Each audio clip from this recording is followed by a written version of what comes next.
Saudos, irmãos, com a paz do Senhor. Estamos aqui mais um dia e agora com uma pregação. O tema de hoje da pregação é imoralidade sexual. Nós vamos ver o que a Bíblia nos diz sobre esse assunto.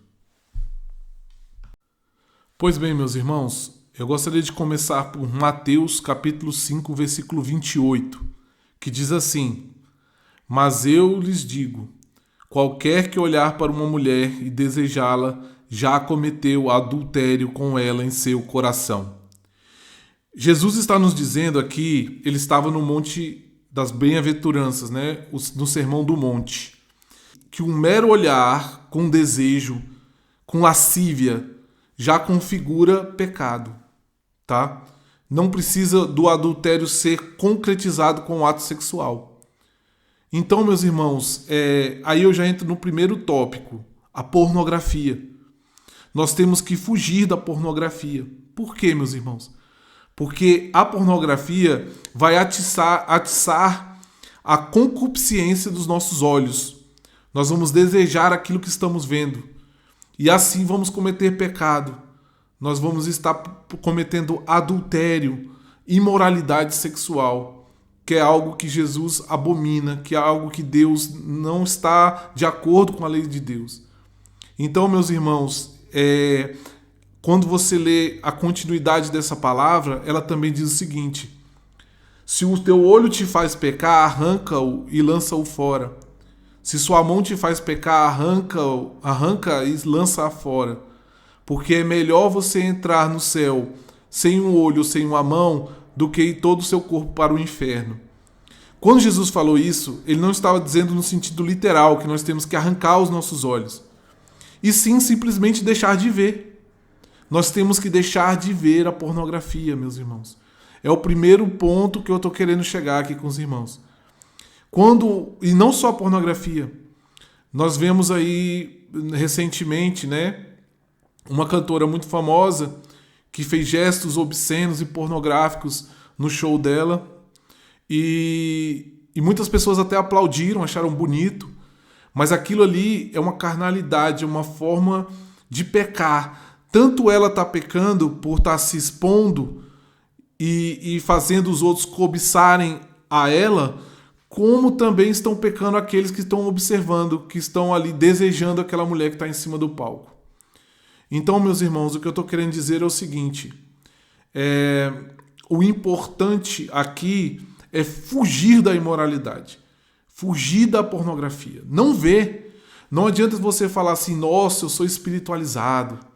Eu vou olhar e não vou sentir nada. Meu irmão, você vai cair. Você vai cair. É bem simples e prático. Porque a Bíblia fala: orai e vigiai. Não adianta só orar. Se você só ora e acha que não precisa vigiar, não precisa tomar cuidados, você vai cair, meu irmão. Satanás vai te dar uma rasteira. Então aqui Jesus é bem claro. Ele fala que o adultério não é só a relação sexual ilícita, mas também é só o ato de cobiçar, a lascívia, que é chamada de lascívia, impureza. E este ato da pornografia nos leva a praticar outros atos que também são imoralidade sexual. Por exemplo, a masturbação, né? Algumas pessoas veem a pornografia e partem para a orgia, para atos sexuais fora do casamento. Namorados e namoradas praticam fornicação, fornicam. A fornicação é o ato sexual antes de casar. Tem 3 coisas fundamentais para você praticar sexo sem ter nenhum problema, porque o que eu quero dizer é o seguinte: muitas pessoas falam, muitas não, algumas, né? Muito radicais e fundamentalistas falam que sexo é coisa do diabo. Meu irmão, não é isso. O sexo foi criado por Deus para o homem sentir prazer mesmo, não é só para reprodução. Só que existem 3 componentes que tem que estar para existir essa relação sem que afete a lei de Deus, sem que Deus fique irado contra você. Quais são as 3 coisas? Ter um homem, ter uma mulher e ter um casamento. Se tem um homem, uma mulher e um casamento, a pessoa pode praticar o sexo tranquilamente com o cônjuge dela, tá? Tranquilamente. Fugiu disso daqui é pecado. É pecado. Eu gostaria até de continuar então, ó. 1 Coríntios, capítulo 5, versículo 1 diz assim, ó: Por toda parte se ouve que há imoralidade entre vocês. Imoralidade que não ocorre nem entre os pagãos, ao ponto de um de vocês possuir a mulher de seu pai. Deus ele instituiu regras no Antigo Testamento, e uma das regras do Antigo Testamento é exatamente isso aqui que ele está falando, que um homem não poderia possuir a mulher de seu pai. Inclusive aqui está dizendo, nem se trata da mãe, tem a lei também a respeito da mãe, que um filho não pode possuir a mãe, tem escrito lá no Antigo Testamento, tá? Só que tem um detalhe, aqui ele não está se referindo à mãe, está se referindo à mulher do pai, ou seria uma madrasta, né? Nem nesse caso é permitido. Não é permitido relação sexual entre parentes próximos, tá? Deus não permite isso. Isso é um erro. Isso é pecado. Isso é iniquidade aos olhos de Deus, ok?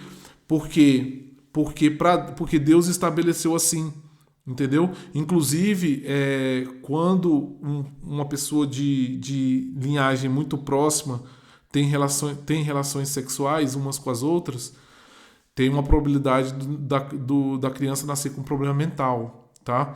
Então nós temos que observar isso.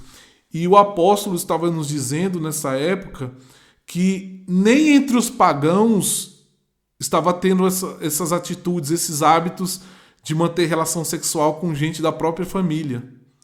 Deixa eu te explicar por quê. Porque nessa época aqui, a lei romana, ela proibia a relação sexual entre pessoas de parentesco muito próximos. Se não me engano, até terceira geração.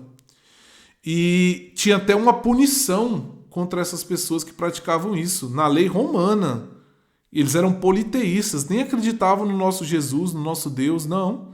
Eles eram politeístas e eles tinham uma lei a respeito disso. Que as pessoas que praticassem isso, elas perdiam a propriedade e eram exiladas numa ilha. Só para você ter uma ideia. Tem uma outra coisa que, se eu não me engano, ele perdia uma parte dos bens, uma coisa assim também.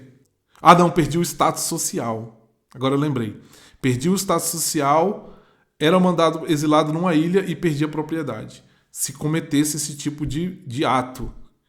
Então, se os pagãos isto é considerado algo errado, imagine para Deus, que tem uma lei toda sistemática em relação à sua santidade. Deus ele tem que ser adorado, né, não só de livre e espontânea vontade, mas também através dos nossos atos. Os nossos atos de justiça têm que prevalecer às vistas de Deus. E quando nós praticamos a imoralidade sexual, nós estamos cometendo atos de injustiça.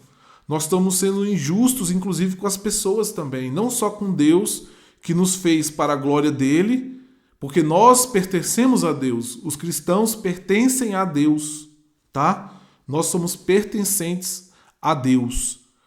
1 Coríntios 6, de 16 a 18, diz assim: Vocês não sabem que aquele que se une a uma prostituta é um só corpo com ela? Pois, como está escrito, os dois serão uma só carne. Mas aquele que se une ao Senhor é um espírito com ele. Fujam da imoralidade sexual. Todos os outros pecados que alguém comete fora do corpo os comete. Mas quem peca sexualmente peca contra o seu próprio corpo. Meus irmãos, aqui nós vemos, né, o apóstolo Paulo, em sua carta aos Coríntios, e ele fala que quando nós praticamos a imoralidade sexual, mas nesse caso aqui, da relação sexual mesmo, ilícita, nós estamos nos unindo e nos tornando um só corpo com aquela pessoa. Quando nós nos casamos, um homem se casa com uma mulher, ele se torna um só corpo com ela, porque isso está escrito em Gênesis, lá atrás, quando Deus criou a mulher para que Adão cuidasse dela. Tá? Deus instituiu que o homem sairia da sua casa, da sua parentela, do seu pai e da sua mãe, se uniria à sua mulher e eles seriam uma só carne. Que um homem ele tem que escolher muito bem a sua mulher e a sua mulher escolher muito bem o seu homem. Por que eu estou dizendo isso? Agora eu vou entrar em outro ponto, que é um ponto que afeta muito e muitos cristãos, inclusive. É a questão do divórcio. Quando você casa com uma pessoa, só existe um ponto que você pode se divorciar dela, que é se ela praticar relação sexual ilícita, praticar o ato sexual. Aí você pode se separar e buscar uma outra pessoa. Se ela não fizer isso, você não pode se separar, meu amigo. Não pode. E eu quero deixar uma constatação. Lógico. Mas a pessoa me espancava, a pessoa, eu corria risco de vida na mão dessa pessoa. Aí é outra situação, né, meu irmão? Deus vai compreender isso. Você pode se separar tranquilamente, porque a sua vida está em risco. E o maior dom que Deus nos deu foi a nossa vida. Mas, quando a pessoa se separa por qualquer outro motivo, sem ser esses dois que eu te falei, por um motivo de resguardo da própria vida e por motivo de o seu cônjuge ter o traído sexualmente, essa pessoa não tem o direito de se separar. Não tem. Inclusive, o ideal é que quando um cônjuge comete esse ato de traição, o ideal é tentar restaurar o casamento. Né? O ideal seria isso. Mas Deus te dá uma abertura que você também não pode, se você não quiser, você pode perdoar, você tem que perdoar, mas se não quiser aceitar a situação, aquilo afetou muito seu coração, você querer buscar uma outra pessoa, você pode, porque a Bíblia nos fala isso, né? Ela abre esse precedente. O ideal é buscar a restauração da família, mas a Bíblia nos abre, como eu já falei, esse precedente. Quando um homem se casa com uma mulher, eles se tornam uma só carne. Quando um homem fornica fora do casamento, ele está se tornando uma só carne com uma pessoa que está agindo no pecado. Então ela está se tornando um pecador como ela. Quando um homem se une a uma prostituta, eles estão agindo em pecado, os dois. Ele está se tornando tão pecador quanto a prostituta, porque eles se tornaram uma só carne. É isso que quer dizer essa passagem. Por isso que nós temos que ficar espertos e ligados nesse ponto. Nós temos que escolher muito bem com quem vamos casar. Porque Deus, Ele quer que você seja satisfeito sexualmente no seu casamento. Mas é no seu casamento e não fora dele. Eu sei que isso pode trazer indignação de muitas pessoas, e algumas pessoas podem até deixar de me seguir no canal do YouTube. Eu não vou poder fazer nada, meu irmão, porque eu estou aqui para pregar a palavra de Deus. Eu sou um semeador, nada mais que isso. Essa palavra não é minha, é de Deus. Se você quiser procurar, tudo que eu estou te falando aqui está escrito na palavra de Deus. Então é um assunto muito polêmico, né? Causa muita polêmica, mas nós não podemos nos unir com uma pessoa que não seja aquela que Deus escolheu para que nós nos casássemos. Não é que Deus vai escolher para você, você vai escolher sua mulher, mas aquilo ali já é um planejamento de Deus para que você fique com aquela pessoa. Como aconteceu no caso de Isaac e Rebeca. Isaac, ele tinha 40 anos de idade. Eu tenho 45, né? Eu estou à espera da minha esposa também, tá? Estou aqui à espera, vou me casar, Deus vai me dar uma esposa ainda. Isaac, ele tinha 40 anos quando ele se casou com Rebeca, né? Que o servo de Abraão foi buscar Rebeca para Isaac.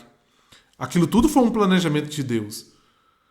Deus, ele tem um plano na sua vida, para a sua vida sentimental, para mudar a tua história. Para mudar a sua história. Deus vai mudar a sua história na vida sentimental. Eu profetizo isso em nome de Jesus.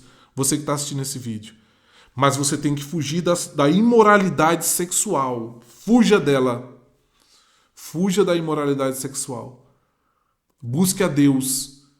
Deus vai te conceder a pessoa certa para você resolver a situação da sua vida amorosa. Deus vai te dar uma pessoa que te ama. Uma pessoa que você sinta desejo por ela, que você não precise ficar buscando outras pessoas na rua, cobiçando. Porque o que eu ia explicar, inclusive, mais atrás, e eu vou explicar agora, é o seguinte: o problema não é você bater o olho. Porque as mulheres andam... Vou citar as mulheres, mas tem homens também. As mulheres andam muito sensuais aí na rua nos últimos dias. Muito. E o problema não é você bater o olho. Você bateu o olho e viu a sensualidade. Você não está em pecado ainda. Mas o que você tem que fazer? Vira o rosto. Infelizmente é isso, meu irmão. Vira o rosto, abaixa a cabeça, não olha. Porque se você olhar de novo, aí já é cobiça. Você já está cobiçando. Entendeu? Se você reparou e olhou de novo, aí entrou a concupiscência dos olhos. O desejo desenfreado. Então, nós temos que ter domínio próprio. Nós temos que ter olhos só para nossa esposa. Deseja a sua esposa do jeito que você imaginar, meu amigo. Olha para o corpo dela, você pode desejar à vontade, mas a sua esposa.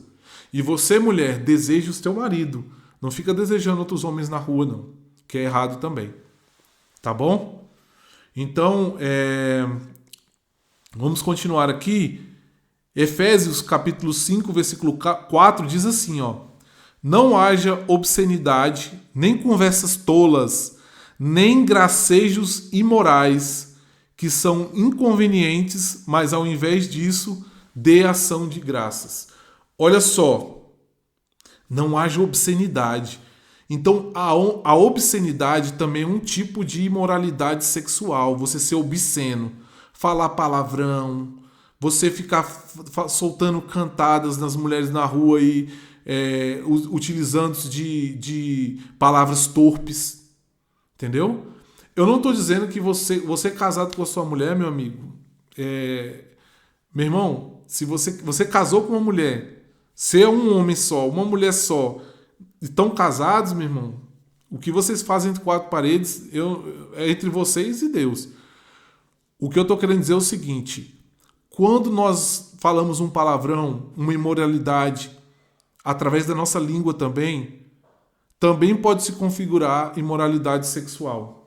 Pois é, continuando em Hebreus 13:4, diz assim, ó: o casamento deve ser honrado por todos, o leito conjugal conservado puro, pois Deus julgará os imorais e os adúlteros.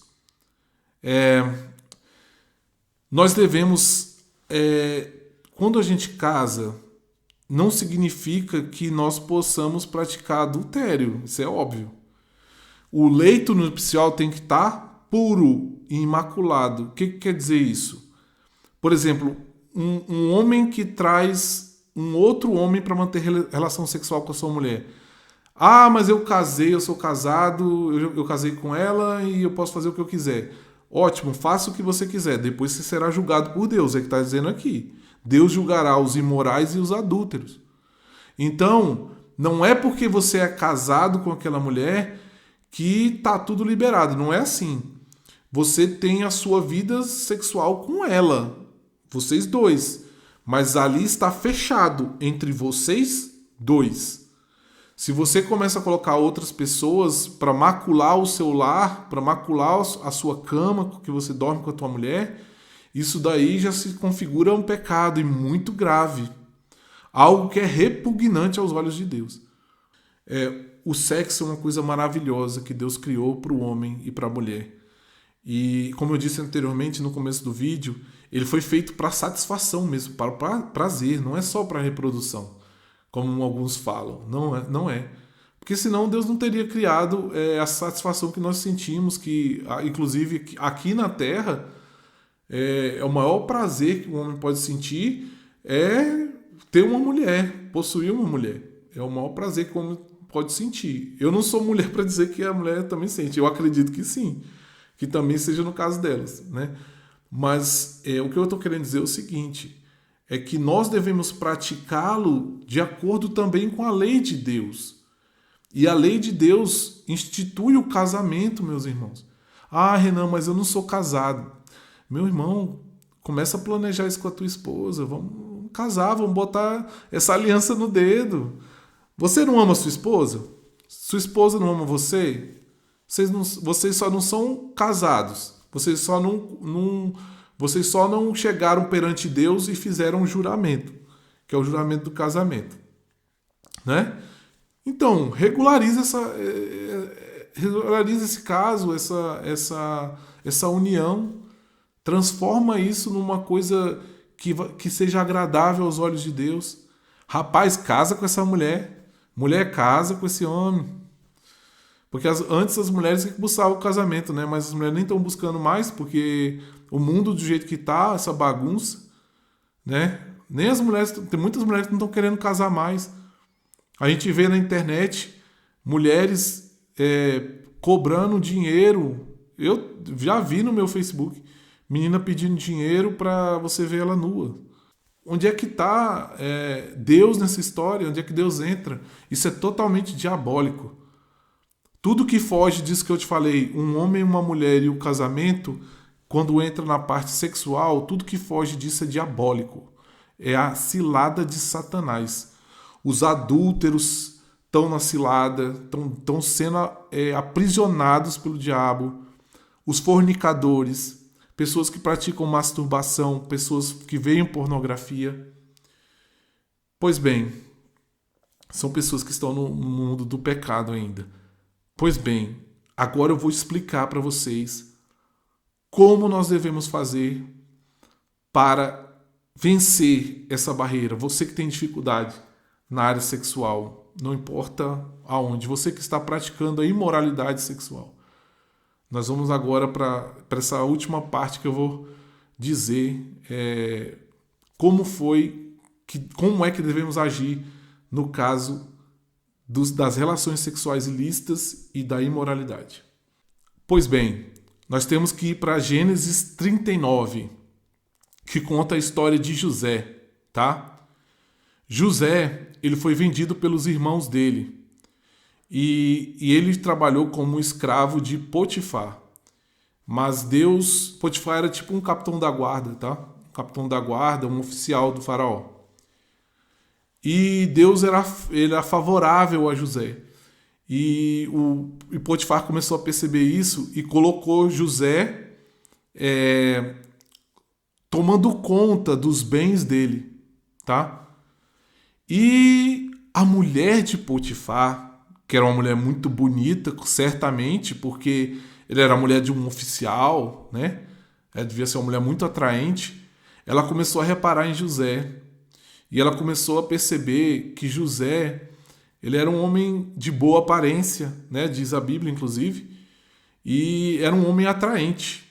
E ela começou a sentir atração por José. E ela passou várias vezes a convidá-lo para se deitar com ela, para manter relações sexuais com ela. E ela fez isso por vários dias. E José resistia. A Bíblia nos fala, olha só como é que tem que ser nossa atitude. A Bíblia fala que José, ele evitava ficar perto dela. Ou seja, ele não desafiava o pecado. Porque esse tipo de pecado não adianta você só orar. Você tem que evitar. E ele começou a evitar a presença dela. Aí teve um dia que ela ficou tão assim, vamos dizer assim, empolgada com ele, tão desnorteada, assim, tão apaixonada, que ela segurou no manto dele e queria forçar ele, ele implorando para ele realizar o intento dela, que era a relação sexual. E ele falou com ela, né? Ele falou: olha, Potifar me colocou numa posição em que eu cuido de todos os bens dele, mas ele não me deu autorização para ficar com você. E, inclusive, eu estaria ferindo o meu Deus, ferindo a lei do meu Deus se eu ficasse com você, se eu tivesse relações com você. José saiu correndo, saiu de perto dela. e ela segurou o manto de José e ficou com o manto na mão. E depois ela disse para os empregados que José tinha tentado abusar sexualmente dela e também repetiu a mesma história para Potifar, que era o marido dela. Potifar ficou indignado com José e lançou José na prisão, mesmo sem ele ter nenhuma culpa. Mas a Bíblia nos fala que Deus foi favorável com José na prisão e continuou favorável com José, e José mais na frente se tornou governador do Egito. Olha que coisa maravilhosa. José também se casou, a Bíblia nos fala isso, porque ele teve, se eu não me engano, 2 filhos, e teve uma vida maravilhosa. Por quê? Porque ele decidiu obedecer. Ele obedeceu a Deus. E quem obedece a Deus, Deus lá, às vezes você está pensando, poxa, mas o pecado é tão bom. O pecado no começo parece doce como mel, mas depois é amargo como fel. Porque Deus vai cobrar. Deus vai cobrar a dívida disso, do erro que você está cometendo. Pode ter certeza, você não vai ficar ileso. Se você não se arrepender e não voltar atrás e seguir os caminhos do Senhor Jesus, pode ter certeza que Deus vai te cobrar lá na frente. Então, a gente, pela história de José, o que nós observamos? Qual é a conclusão que nós chegamos? Bem simples. Orar e fugir da pornografia. E outra coisa que eu quero deixar para os irmãos. São poucos os homens e as mulheres que foram escolhidas para viver somente do Evangelho. Porque Jesus fala, né, que existem pessoas que não vão se casar para viver para o Evangelho, como foi o caso do apóstolo Paulo. O apóstolo Paulo, ele foi casto, ele não se casou. Mas isso daí são para poucas pessoas. Então Deus, ele tem uma pessoa preparada para você. Não se entregue à prostituição, à lascívia, ao adultério, às orgias, aos prazeres desenfreados do sexo. Não se entregue. Espere em Deus a sua mulher, o seu homem. Ele vai te satisfazer, porque Deus, ele sempre tem o melhor para nós. Você não tem necessidade de homens, vocês não têm necessidade de ter 10 mulheres. Isso é vaidade. Quem falou isso foi o próprio Salomão. O Salomão teve mais de 1000 mulheres. E ele falou que isso não passava de vaidade. Então ele falou que a conclusão, inclusive, que ele falou: fique com a mulher da tua mocidade, com a mulher que você ama. Então, o que eu quero deixar para os irmãos é essa mensagem de hoje. Eu termino por aqui. Agradeço aos irmãos, se inscrevam no canal, tá? Assistam os vídeos, que é o mais importante. Deixem um like para nós, compartilhem e ativem o sininho para as notificações. E um abraço para todos e fiquem com Deus.